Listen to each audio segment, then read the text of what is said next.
I wanted to get my first rental property, and I kind of had figured out that the best way to do that was via an FHA loan. So by using owner occ, you're able to use 3.5% down. This was in 2010, so the markets had been coming slightly up out of 2008, but it had still been pretty flat. During my capstone paper, I had realized that the cap rates in Boston had really climbed significantly. Rents were going up and up and up, and property values were staying flat. And so, especially in the areas of the colleges, a ton of people were starting to go to college. Colleges were growing. Everyone was going to go back to school. And so you were seeing these, kind of a bubble, a good bubble for the fact that there was, rents had climbed and property values hadn't. So I then decided I was going to do buy a multifamily. I found the one that I wanted to purchase, and I actually kind of did my own little analysis, and put it together. And I went to my mother and asked her if she'd want to do work with me on it. She gifted me the down payment funds, and that was kind of what started it all off. I paid $930,000 for a 3-family, which in most of the country, people are like, that's insane. It was at the time a lot of money. The building's worth $2.5 million now. So it had, I still own it. It has gone crazy up in value. But at the time I needed 3.5% for the down payment. And then I used a lot of money that I had saved up to do a renovation over that first year. Awesome. Yeah. I think a lot of people, especially in like the podcast world and the online real estate world that we're in, a lot of people buy and invest not in major metros. So it's, paying over $300,000 per unit seems like a crazy amount, but depending upon, where expenses and cap rates were, and I don't know if you were even able to cut expenses at that time because you were going to operate while living in, I'm sure you were able to operate it for even cheaper than just, a regular investor off the street. So I think everyone's got to keep that in mind when they're hearing that.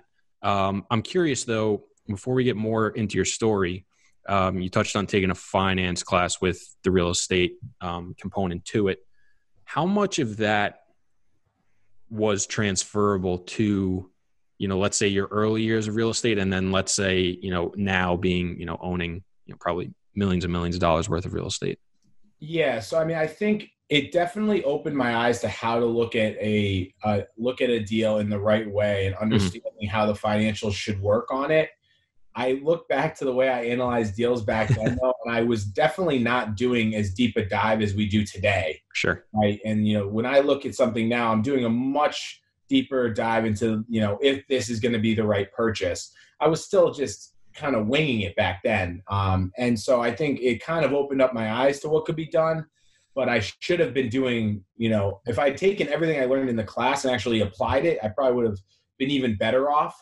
But I think the key is to just start to understand, how to analyze a deal, and then that will really allow you to then build your business. Yeah, for sure.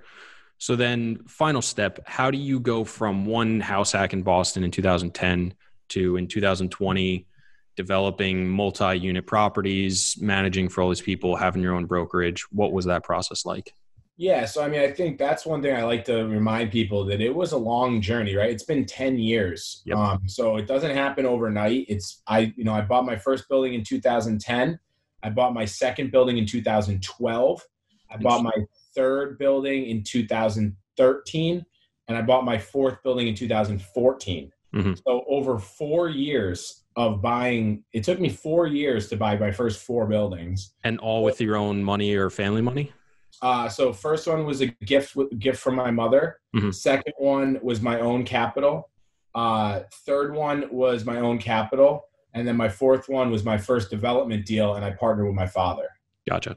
And so, it kind of, you can see it, kind of slowly grew. And then, I made the jump on the fourth one, which was my first time doing a condo conversion. Awesome. I think that's awesome. Was there anything in your background that gave you the confidence to take on that condo conversion or development? Or was it, how do you jump from just owning rentals and buying rentals, and maybe one was like a very distressed situation that was kind of like a step up into it, but what was it that helped you, or maybe there was nothing that got you there? I mean, I think anyone who's getting into this business, I always recommend that you should buy something that needs a cosmetic update to increase value on your first couple deals. Mm-hmm. Right? When I say that, that means paint, floors, kitchens, bathrooms. Right? If you can stick to those type of renovations on your first deal or two, you're going to get a lot more confidence when heading into the bigger projects. So, that's how I started. My first 3 projects were cosmetic renovations. Mm-hmm. And then what that gave me is the knowledge and the relationships to then make the jump into doing a full gut renovation of a 3-unit building. And, it was a $380,000 renovation. Mm-hmm. I think, you need to properly go through that learning curve. And, there are people who just jump right in. And that's great as well. It's just, I personally feel like, the best way to do it is to scale your way up. No, I agree. Go ahead, John. I get that question all the time. And they're like, well, how do you know it's going to cost $2,000 for cabinets? I'm like, because we've done so many of the exact same thing. And people, I think they discount that approach. Everybody wants to dive in and develop a 300-unit complex in downtown Manhattan, right? It's sexy. It's attractive. Unfortunately, there's a lot more mistakes that go wrong. And that approach is something that, when we're doing a turn and, like you said, that cosmetic stuff, that is what it is. And, when we used to have our meetup groups, 3-4 years ago, and people would come up to me, I'm like, go to Home Depot, go to Lowe's, just look at what stuff costs.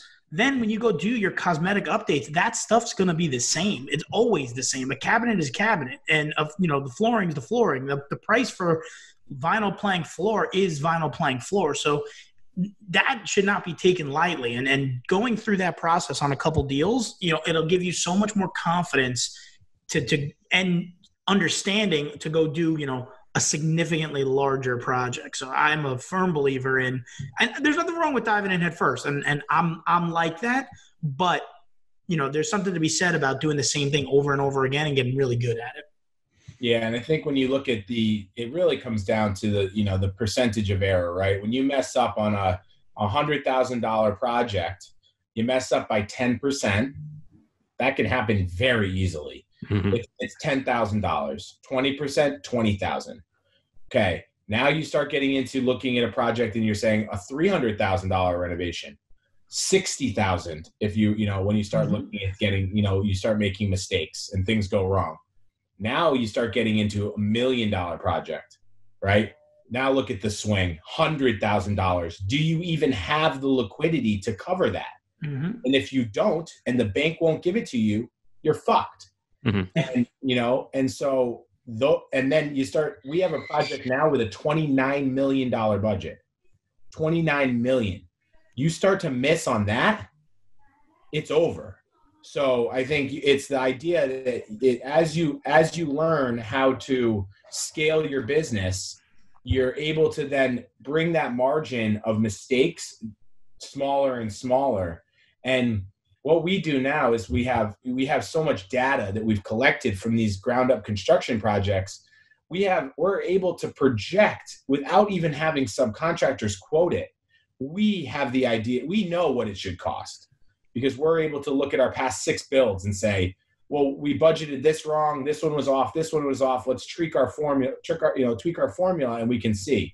And so, as you get into the business on your first one, you're going to really be flying by the seat of your pants. Once you've done 2 or 3, you keep that data compiling. And I think that's something that I didn't do as good a job until recently in the past, year or two, is to really keep all that information of where exactly everything is costing you so that when you're analyzing the next deal, you can be spot on. Yeah, I think that's huge. Because like you said, if your first deal is in this example, a 3-unit building that you're going to do cosmetic upgrades, call it $5,000, $10,000 a unit, whatever it is, might be more expensive in Boston. You can float that if you're off by 20%, you can float that through the cash flow of the other units. It's not ideal, but if you make that big of a mistake on a 3-unit with 2 other units rented, it's not the end of the world. And by the time you get that 3rd unit done and rented up, you'll survive it over a 5-10 year period. But now if all of a sudden you decided to build 3 units out of the ground day one and you're off by 20%, well, where's that money going to come from? That 20% overhead is going to be significantly more to go get. Like you said, now if you have the liquidity and it's a non-factor for you, that's a different story. But it's two very different things. And you start to learn the business of, subbing things out and getting contractors and getting bids and, the intricacies of different bids, not just the price, but is it, a guaranteed max, or is it different types of things? And what does that mean for how you're going to allocate the money? It's a lot of stuff I barely even know. And, I'm sure John and know it significantly better. But those are the things you learn over time by doing smaller projects. And you take that knowledge and those mistakes that you made and you carry it over into bigger projects. I'm sure, you just alluded to, there's probably thousands of mistakes that have helped you fine tune everything you do to allow you to build up to doing, a $29 million project, which is amazing. So you obviously started getting into the development side of things. When did you transition full-time into this and out of that finance job? And then how have you been able to build so many different components to your business that all play off one another, but obviously all require slightly different hats?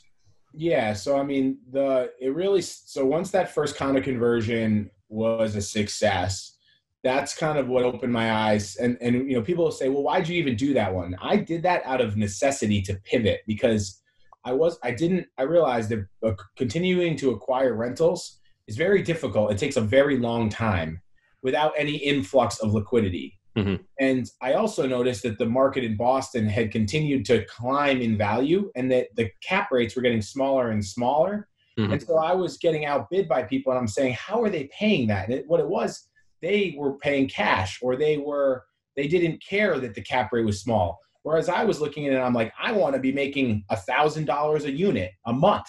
Mm-hmm. And or something, because that's what I was getting on my other properties. And that was never going to happen. So what that allowed me to do is say, okay, well, let me pivot into doing a condo conversion, and that would give me the influx of capital. So once that was a success, I ended up doing two additional condo conversion projects. And then the third one that I actually completed was a large one in East Boston, and that's actually where I blogged it on BiggerPockets. So I wrote throughout the whole process. I was blogging it, still working full time. And that project is when it was a huge success. I think the profits on it were like $460,000, and it was a huge success. And it was not only that I learned a lot, had a great team in place by then. It was also the market took off. I mean, it was. I bought it at a price where it was all, and then the condo market went through the roof, and I just happened to time it where I originally thought I was going to sell the condos for $490 and they sold for $600. Right. So, it's a nice bump. Yeah. Huge, you're having huge jumps, and it should have profited like 200,000 and it made almost 500. Mm-hmm. So at that point I realized that it was time to, do this full time. And that's when I left my finance job and jumped into this. One thing that people should realize is that like the fact that I worked in finance for 6 years, and this was in 2016 when I quit my job, that W-2 income alongside of owning a lot of rentals and alongside of having, development projects have hit my tax return is what allowed me to get loans while I quit my job. So be very careful about quitting your job after the first successful development deal. And then the bank is they're not going to give you credit for that money. When you go to get that next loan, they're going to say, well, what happened to your W-2 income? You're like, oh, I just made 60 grand. I quit my job. They're going to say, that doesn't matter. We don't care. You just made 60 grand. So, keep the job if you have it until it's really the right time.